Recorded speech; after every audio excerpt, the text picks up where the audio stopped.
العالمين. صدق الله العظيم.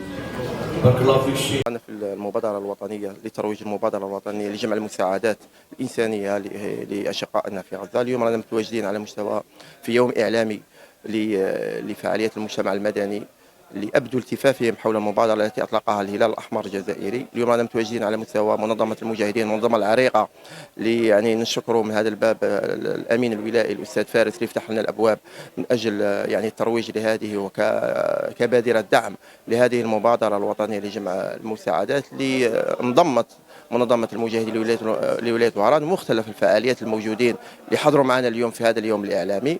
من هذا المقام نشكر السيد ولي ولاية وهران اللي وفرنا يعني الأمور اللوجستية من أجل إنجاح هذه المبادرة اللي ما زالت راهي قائمة حتى إن شاء الله حتى 18 فبراير، حتى اليوم الوطني للشهيد اللي احنا اليوم نتذكر باللي الشيء اللي فات على فلسطين فات علينا هنا الجزائر.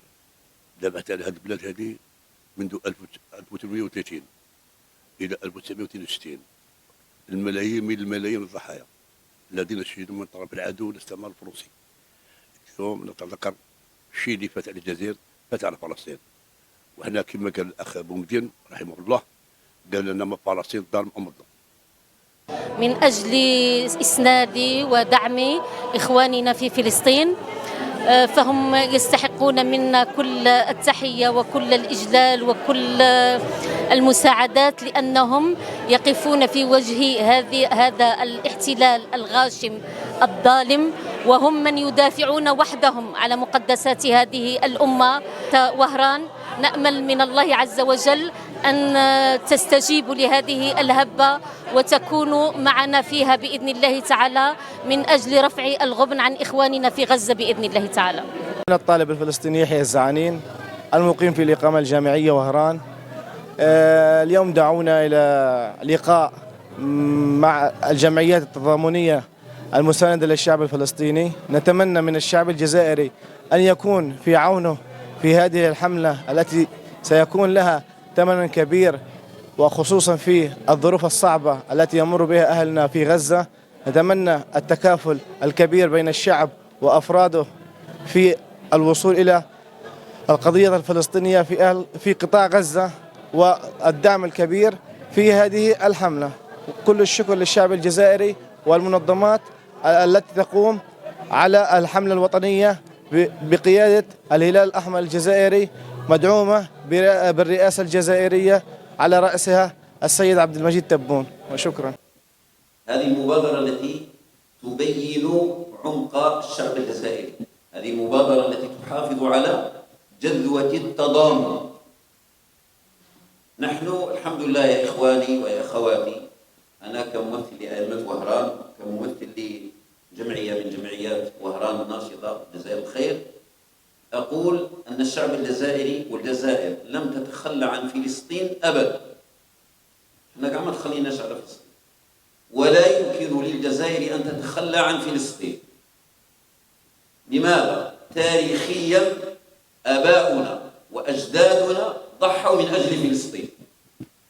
لتعلموا أن يدا جزائرية مدفونة في التراب الفلسطيني. إذن اليوم في الإطار المجهودات اللي نقوم بها في التضامن مع الشعب الفلسطيني، وكذلك الكلمة والدفاع عن بالحجة عن القضية الفلسطينية أمام العالم، لأن القضية الفلسطينية هي قضية عادلة، قضية حق، قضية أمة، ولذلك لازم العالم يفهم بأن القضية هي قضية نتاع أمة، ولا تقهر الأمم لا تقهر. وبالتالي نحن سنواصل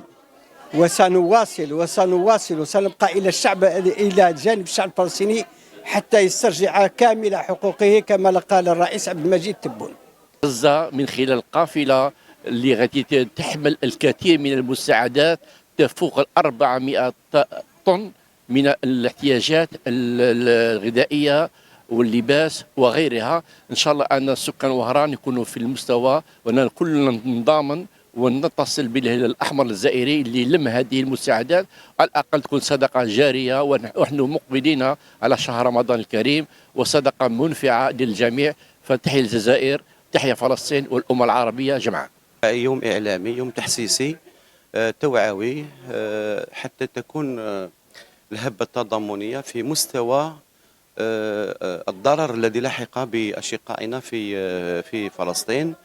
وهذا ليس بالجديد على الهلال الأحمر الجزائري، هو الدرع الإنساني بالنسبة للدولة الجزائرية. ماذا بنا يكون المساعدات يعني في المستوى، حتى نساهم أولا في رفع الضرر، وكذلك لما لا إعادة الإعمار في قطاع غزة.